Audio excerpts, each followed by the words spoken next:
Hi guys, welcome back to another physics tutorial. Today we are doing our last video for the math series, and we're going to be taking a look at trigonometry.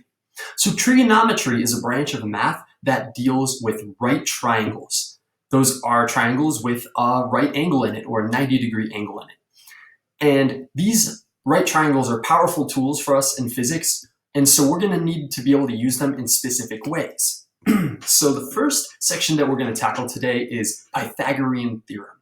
Pythagorean Theorem is an equation that allows us to find the missing side of a right triangle if we have the other two sides. So down here we have our example. We see that this side of the right triangle is 6, and this side of the right triangle is 10. Okay, we have two of the lengths, and we want to find the last length. What is this length x here that I'm going to label in green? Well, in order to do that, we'll use Pythagorean Theorem, which says that a squared plus b squared is equal to c squared. And a, b, and c are the three lengths of our triangle. Okay, a, b, and c are these three lengths. And because addition doesn't matter about the order, we don't really care which one is A or B between those two. All we care about is determining which side of the triangle is C. And to do that, we're going to have to identify the hypotenuse. The hypotenuse. And the hypotenuse is the longest side of the right triangle. That's an easy way to find the hypotenuse. Whenever you take a look at the right triangle, take a look at the longest side, and that's the hypotenuse. The hypotenuse is also opposite to the right angle. So we have this right angle here. And when we say opposite to, we mean that this side here, this opposite side, is not one of the two sides that forms the angle. If you notice, this right angle is formed by this side here, which we have labeled in red already, and this side here, which we have labeled with a green X. Right? These two sides, when they come together, form this right angle. The hypotenuse is the only side that doesn't come together to form this right angle.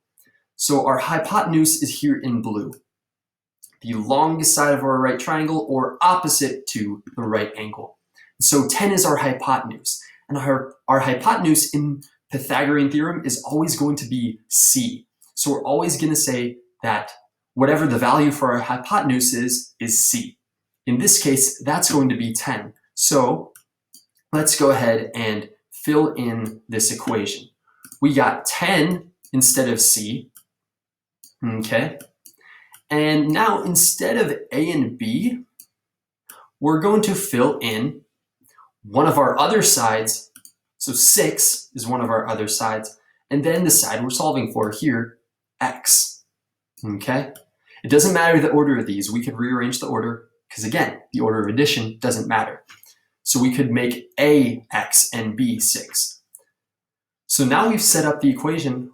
All that's left is to solve for X. So let's go ahead and do that, okay? So 6 squared is 36 plus X squared is equal to 100. All right, I'm just going to simplify that a little bit. 10 squared is 100. So now if I want to solve for X, aka my side, my missing side, all I have to do is first isolate the term containing X. So in order to do that, I'm going to subtract 36 from both sides of the equation. All right, now it's just a solving for variables problem at this point. So we get 100 minus 36, which is 64, and we will solve for X by taking the square root of 64, and we will get plus or minus 8, but we know that a side can't have a negative value, right? We can't have a length of negative 8, so we're just going to say X is equal to 8, and that is our final answer. Now, if we were solving for the hypotenuse, then we would plug our two sides in for A and B, and C would be our variable, okay? That's the only difference. So that's Pythagorean theorem. If we have two sides of a right triangle, we can find the third using this theorem. Now let's talk about some other situations here. Let's talk about our trig functions. sine, cosine, and tangent. And we use the popular saying Sohcahtoa to memorize what they mean. And Sohcahtoa is just an abbreviation for this. So says that sine, the S in so stands for sine, sine of theta, or sine of some angle, theta represents some angle, is equal to opposite over hypotenuse. And we'll talk about what opposite means. Cosine of theta is equal to adjacent over hypotenuse. That's where the A and the H come from. And then finally, we have tangent. And tangent of theta, or tan of theta, is equal to opposite over adjacent. Okay, opposite over adjacent. All right, so let's talk about what these terms mean first of all. Sine, cosine, and tangent are functions, meaning that sine, cosine, and tangent on their own don't mean anything, okay? Sine is not some number. Sine is a function, so we have to take sine of something. We have to take cosine of something. We have to take tangent of something. And if we take sine of a number, then we get another number, okay? So sine of a number, or sine of some variable like theta, is something that we can work with. Sine on its own doesn't mean anything. And these equations say that sine of theta, or some angle, is equal to the length of the opposite side over the length of the hypotenuse, or cosine of theta is equal to the length of the adjacent side over the length of the hypotenuse. Or tangent is opposite over adjacent. But what does opposite and adjacent mean? Well, when we take a look at a right triangle, the first thing that we can do is identify our hypotenuse. And we see that this side is the longest side here. So I'm going to say right here, this is my hypotenuse. Okay? This side is my hypotenuse. Then the other two sides are going to be opposite or adjacent. And that's going to depend on what angle we're talking about. Because while hypotenuse is the same, no matter what angle we're talking about, opposite and adjacent depend on the angle. So if we're taking a look at this angle here on the left-hand side of the triangle, then 30 is going to be our opposite side and 16 is going to be our adjacent side. So 30 over here is our opposite because out of these two, it is the one that is opposite to that angle. And then 16 is going to be our adjacent. And the word adjacent means next to. And we can kind of see how this side is next to this angle. It touches this angle. So we'll identify our hypotenuse, and then we'll identify our adjacent and our opposite side depending on what angle we're talking about. The adjacent side is going to touch our angle. The opposite side will not. Okay? All right, so we know our hypotenuse, our opposite, and our adjacent. So if I'm asked to solve for sine of theta, then I'm just going to use my formula here. I'm going to say it's going to be the opposite length over the hypotenuse. So my opposite length is 30, and my hypotenuse is 34. And that would be my final answer. Or if I really want to simplify, I could reduce it to 15 over 17. Okay? Meanwhile, cosine of theta, that's going to be our adjacent side over our hypotenuse from this formula. Okay? So we're going to take a look at our adjacent side, which is 16. I'm going to put that up here. And our hypotenuse is 34 again. So I get 16 over 34, aka 8 over 17. And finally, if I want to solve for tangent of theta, I'm going to have to put my opposite over my adjacent. So my opposite is 30, my opposite is 30, and my adjacent is 16. And if I want to simplify that, I can simplify that to 15 over 8. Okay? All right, so now we know how to find sine of theta, cosine of theta, or tangent of theta if we know the sides of a right triangle. But we also need to go a step further. We need to be able to find theta if we have sine of theta in an equation. Okay? We need to be able to solve for a variable that's inside a trig function. So how am I going to deal with this? How am I going to solve this problem? Sine of theta is equal to a over b. Well, I can't just divide by sine here, right? It's not sine times theta. It's sine of theta. Theta is inside the sine function. So I'm going to have to use a handy dandy little trick. What I'm going to do is I'm going to use another function to undo that sine. And I call this function the inverse sine function. And I didn't just make this up. The inverse sine function is defined as the function that undoes the sine. So I'm going to, in order to solve this equation, I'm going to take the inverse sine of both sides, okay? I'm going to take the inverse sine of theta, and I'm going to take the inverse sine of a over b. I just took the inverse sine of one side of the equation, and because of that, I have to do that to the other side, the whole other side. And on the left-hand side, I'm just going to get theta, because that's the definition of inverse sine. So if I have sine of some argument, let's say x times y over z, okay? If I take the inverse sine of that, if I take the inverse sine of this whole thing, I just get left with what's inside the sine. I just get x times y over z. Or if I have sine of 35, okay? Say we're talking with degrees here. Sine of 35, and I take the inverse sine of that. I'm just going to get 35. Whatever is in the sine originally is what comes out. And to undo a cosine, we have an inverse cosine, and to undo a tangent, we have an inverse tangent. And we say it's an inverse by writing this little to the negative 1 up here, okay? This little negative 1 indicates it's an inverse. So we get theta on this side, and on this side, we're left with inverse sine of a over b. And that is the solution, okay? That's it, we're done. It's a one-step problem. Okay, so if you need to find theta, but that theta is inside a sine or a cosine or a tangent, then you can just go ahead and undo that with an inverse trig function. Now, another important thing to note is that you won't always see these inverse trig functions written the same way. You may see inverse cosine written just like we have here, but you may also see it a different way. You may also see it written as arc cosine. Arc cosine and inverse cosine are the same thing, okay? They're just different ways to write it. And the reason we have arc cosine is because if you're typing things out, then putting that little negative 1 up top is kind of annoying. So mathematicians have come up with a more convenient way to type the inverse cosine or the inverse sine or the inverse tangent. We just say arc cosine or arc sine or arc tangent instead of inverse cosine or inverse sine or inverse tangent. So that's all we got there, okay?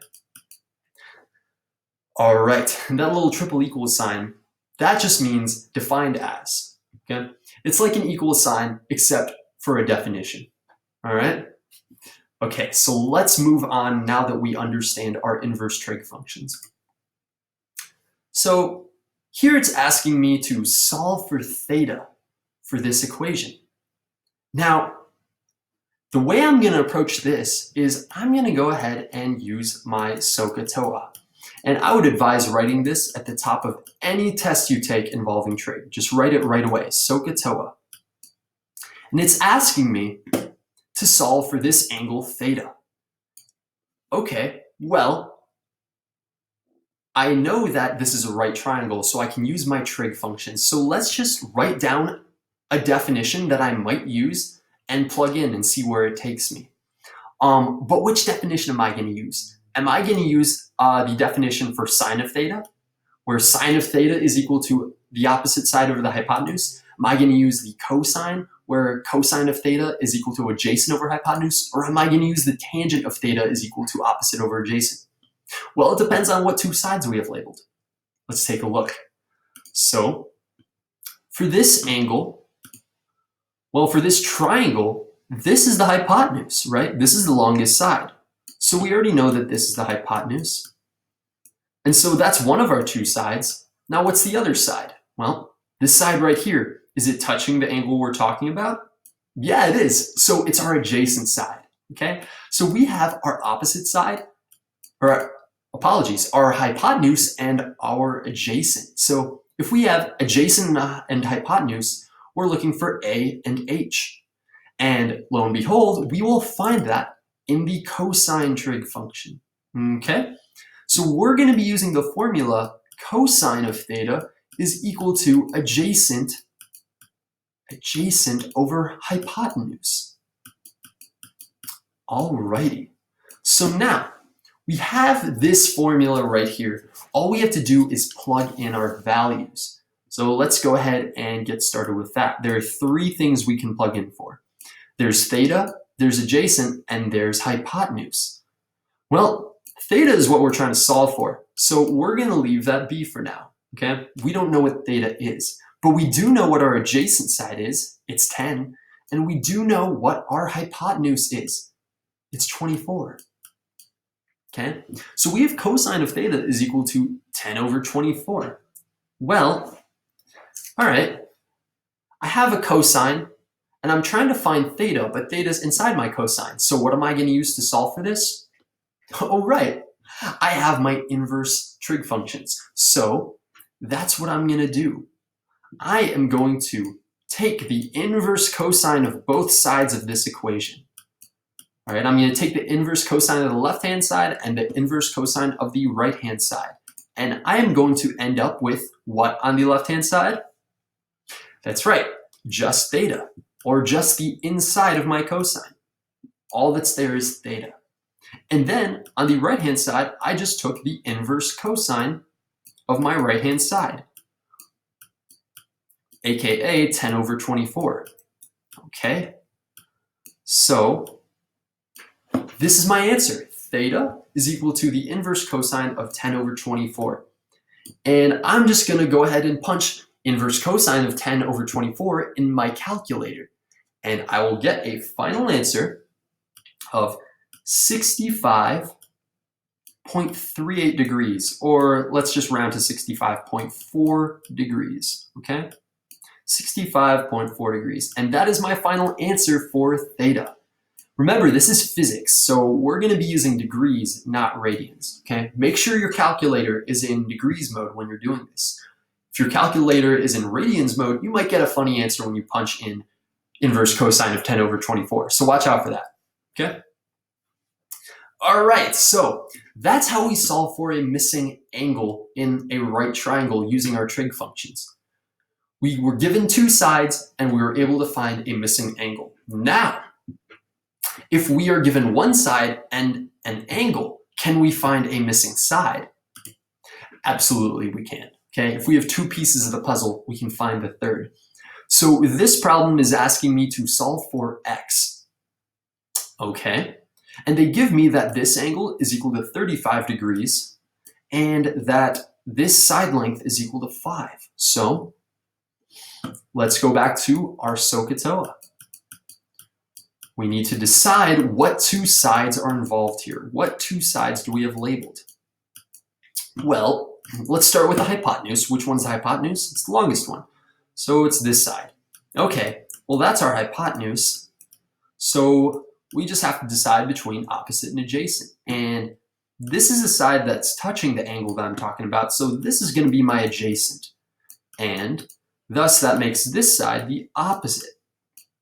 Cool. So we've labeled our three sides of the right triangle. Now all that's left is to decide what function we're going to use. And since we have opposite labeled with 5 and adjacent labeled with x, remember hypotenuse isn't labeled for this one, then we're going to be using O and A, so TOA or tangent. All right, we are going to be using tangent as our function. We're going to be using the formula tangent of theta is equal to opposite over adjacent. So let's plug in one at a time, and let's start with theta. And remember, theta is always my angle. So theta here, that is going to be 35, because 35 is my angle, 35 degrees, okay? That's where we get that from. So tangent of 35 is equal to our opposite, and that opposite side is labeled with 5, over adjacent. And that side is labeled with x, okay?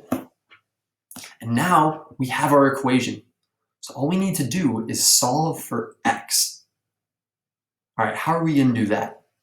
Well, x is in the bottom, right? So one way that we can deal with this is we can multiply both sides of the equation by x. Whenever you have x in the denominator, just go ahead and multiply both sides by x. And then on the left-hand side, we are left with x times tangent of 35.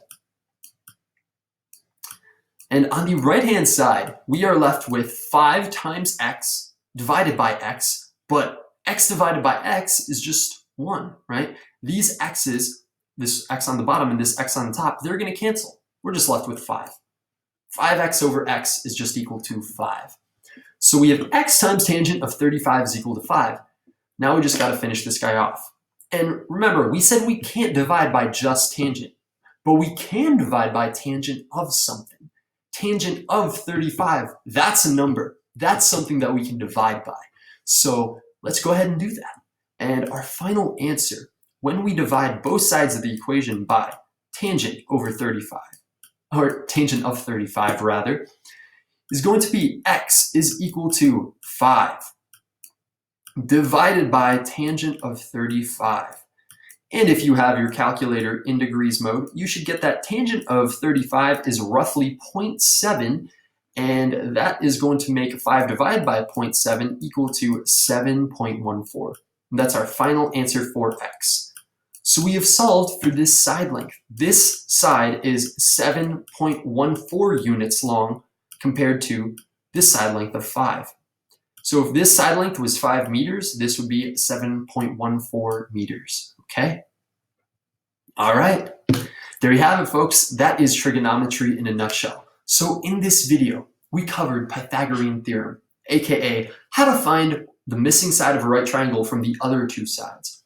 We also covered sine, cosine, and tangent, which are functions that allow us to work with right triangles.